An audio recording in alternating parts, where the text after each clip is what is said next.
2026-এ ভোটের আগে জানে শেষ হয়ে গেলেন শাসক দল তৃণমূল কংগ্রেসের আরো এক নেতা। ওই তৃণমূল নেতাকে লক্ষ্য করে বোমা ছোড়া হয় বলে অভিযোগ। বোমার আঘাতে পঞ্চায়েত সমিতির সদস্যার স্বামী ওই তৃণমূল নেতার মৃত্যু হয়েছে। ঘটনায় জখম হয়েছেন আরো দুজন। জানা গিয়েছে জানে শেষ হওয়া তৃণমূল নেতার নাম বায়তুল্লাহ শেখ। তিনি বীরভূমের ময়ূরেশ্বর 1 নম্বর পঞ্চায়েত সমিতির মৎস্য কর্মাধ্যক্ষ শাকিলা বিবির স্বামী। অভিযোগ, তাকে লক্ষ্য করে দুষ্কৃতীরা 3টি বোমা ছোড়ে।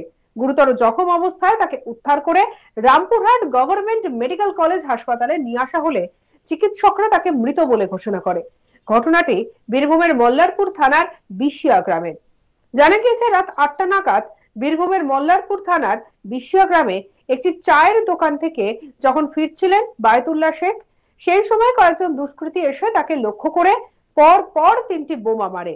আর সেই বোমায় গুরুতর জখম হন বায়তুল্লাহ শেখ।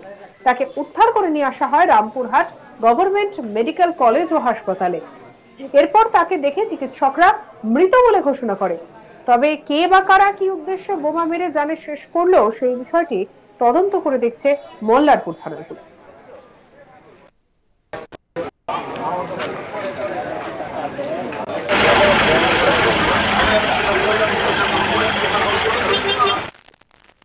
তৃণমূল কর্মী সদাই শেখ কি বলছেন শুনুন। আমার আমাদের বম লেগেছে বাইকের তারপর লটে পড়েছে ওখানে, তারপর আবার 2 বম মারে, একটা বম বাইকের করে লাগে। কজন আহত হয়েছে? আর আমরা 2 জন আহত হয়েছে। কারা মারলো বোমটা? বমটা মেরেছে নইম আর সাগর। আমি দেখেছি, আরো বাকি লোক আজকে চিনতে পারিনি। যে মারা গেছে এর কি নাম বললেন? বায়তুল্লাহ শেখ। বায়তুল্লাহ শেখ। তো এ কোনো পার্টি করে? হ্যাঁ, টিএমসি মেম্বার, টিএমসির পরিচয় আর কর্মাধ্যক্ষ ছিল। এখন ওনার স্ত্রী কর্মাধ্যক্ষ। ওনার স্ত্রী কর্মাধ্যক্ষ ময়ূরেশ্বর 1 নম্বর ব্লক। আর কোথায় হয়েছে ঘটনাটা? বিশিয়াতে। তো যারা মারলো তারা কোন দল করে? তারা বিজেপি করে। তাদের কি নাম? সাগর নইম।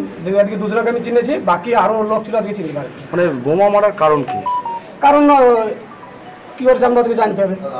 মানে খুনের কোনো কিছু তো কারণ কিছু বুঝতে ওদের পারছেন? সাথে কোনো বায়তুল্লাহর শত্রুতা ছিল না, আমাদেরও ছিল না। এখনো ওদের সাথে শত্রুতা নেই। বোমাতে ইনজিওর কে হয়েছে? রাজীব আর আমি। আপনার কি নাম? আমার নাম সাজাউদ্দিন। কি? সাজাউদ্দিন শেখ। সাজাউদ্দিন শেখ। আর রাজীব শেখ। 2 জন আহত। আর ওই স্পটে মারা যায়? বাইতুল স্পটে। কোনখানটায় হয়েছিল এটা? ওই দক্ষিণপাড়া জোড়াপুকুরের পাড়ে। তারপর আমার এই নিয়ে আমাদের কলিগ শান্তনু হাজার রিপোর্ট দেখাবো। সাঁইথিয়ার পর এবার বীরভূমের মল্লারপুরে তৃণমূল নেতা খুন। সাঁইথিয়ায় দেখা গিয়েছিল পিছন থেকে গুলি ছুড়া হয়েছিল তৃণমূল নেতাকে। আর এখানে মল্লারপুরে দেখা গেল যে বোমা মেরে হত্যা করা হলো তৃণমূল নেতাকে। এই তৃণমূল নেতার পরিচয় কি, তৃণমূল নেতা কি করতেন এবং কোন কোন রাজনৈতিক দলের সাথে যুক্ত বা কোন গোষ্ঠীর সাথে যুক্ত, এই নিয়ে কিন্তু উঠছে প্রশ্ন। ময়ূরেশ্বর 1-এর গ্রাম পঞ্চায়েতের মৎস্য কর্মদক্ষা হচ্ছে শাকিলা বিবি। আর এই শাকিলা বিবির স্বামী হচ্ছে বায়তুল্লাহ শেখ, যাকে সন্ধ্যা রাতে বোমা ছুড়ে হত্যা করা হয়েছে। এর সাথে সাথে আরও 2 জন কর্মী, কিন্তু তৃণমূল কর্মী, তার সহসঙ্গীরাও আহত হচ্ছে বোমার আঘাতে। এমনটাই জানাচ্ছে তৃণমূল কর্মী ও বিশিয়া গ্রামের স্থানীয় বাসিন্দারা। তবে কেন তাকে বোমা ছুড়ে হত্যা করা হলো তা নিয়ে কিন্তু উঠছে প্রশ্ন।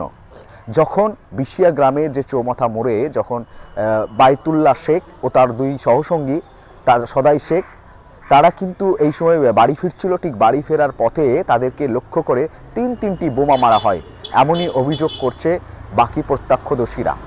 বোমা মারার পর ওইখানে লুটিয়ে পড়ে বায়তুল্লাহ শেখ। বায়তুল্লাহ শেখকে কিন্তু রামপুরহাট গভর্নমেন্ট মেডিকেল হাসপাতালে যখন নিয়ে যাওয়া হয়, চিকিৎসকেরা তাকে কিন্তু মৃত বলে ঘোষণা করে।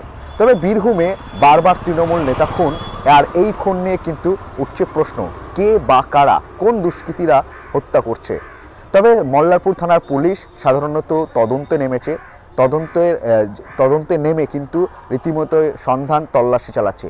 অন্যদিকে তৃণমূল নেতার খুনের ঘটনার পর থেকে বীরভূমের রাজনৈতিক পারদ তুঙ্গে, কারণ বাম, কংগ্রেস ও বিজেপি তারা কিন্তু বারবার বলছে তৃণমূলের গোষ্ঠীকন্দলের জেরেই কিন্তু এই খুন, এই হত্যা। না হলে তৃণমূলকে মারার ক্ষমতা বীরভূম জেলায় কার রয়েছে? এটি হচ্ছে শুধুমাত্র গোষ্ঠীকন্দল, তোলামূল কাটমানি কম বেশি নেওয়ার জন্যই এই ঘটনা ঘটছে। বীরভূম জেলাতে সাঁইথিয়াতে ঘটেছে, তারপর কিন্তু এবার আবারও মল্লারপুরে এই ঘটনা ঘটেছে। রীতিমতোই বীরভূমে কিন্তু লাগাতার তৃণমূল নেতার হত্যালীলা বাড়তে থাকছে। কিন্তু কেন বাড়তে থাকছে তা নিয়ে হচ্ছে প্রশ্ন। আর সেই প্রশ্নের শিলমোহর দিচ্ছে বা এই প্রশ্নের উত্তরে বারবার একেবারে শাসক দলের গোষ্ঠীকন্দলকে সামনে রাখতে চাইছে বাম, কংগ্রেস, বিজেপি। তবে তৃণমূলের তরফ থেকে এই বিষয়ে কোনো বিস্ফোরক মন্তব্য করতে শোনা যায়নি। তবে তৃণমূল নেতৃত্ব, জেলা তৃণমূল নেতৃত্ব বারবার বলেছেন যে এই যে কোনো হত্যা, যে কোনো মৃত্যুই কিন্তু নিন্দনীয় ঘটনা। পুলিশের মতো কাজ করবে, পুলিশ সঠিক পূর্ণাঙ্গ তদন্ত করবে। যে দুষ্কৃতীরা এই হত্যালীলার সাথে যুক্ত রয়েছে তারা সাজা পাবে, শাস্তি পাবে। বাইতুল্লাহ শেখের পরিবার এখন এই মুহূর্তে শোকাহত। শাকিলা বিবিও পথ ছেড়ে দিতে চাইছে যে এই হত্যা ঘটনার পর থেকে।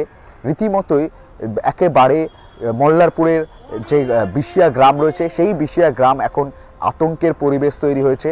ঘটনাস্থলে মল্লারপুর থানার পুলিশ পিকেটিংটা চালাচ্ছে, টহল দিচ্ছে।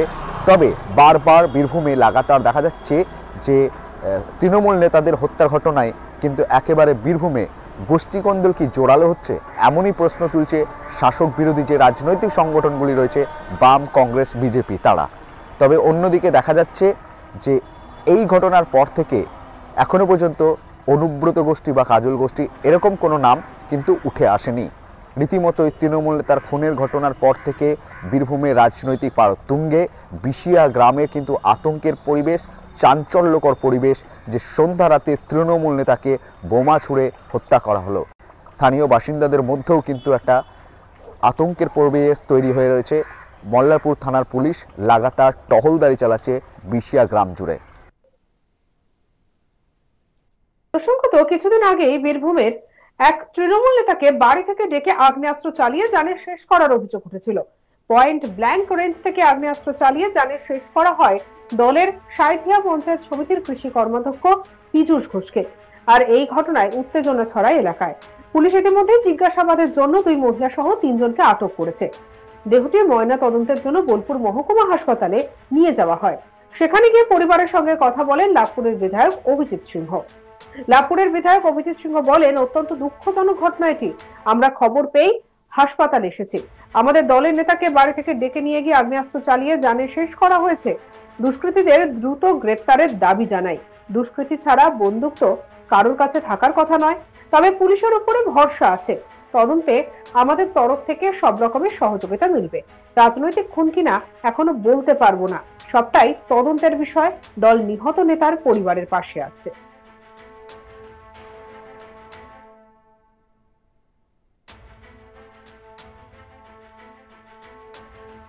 সঙ্গে রাখুন আজ তাক বাংলার ইউটিউব চ্যানেলকে। লাইক, কমেন্ট, শেয়ার, সাবস্ক্রাইব করতে ভুলবেন না।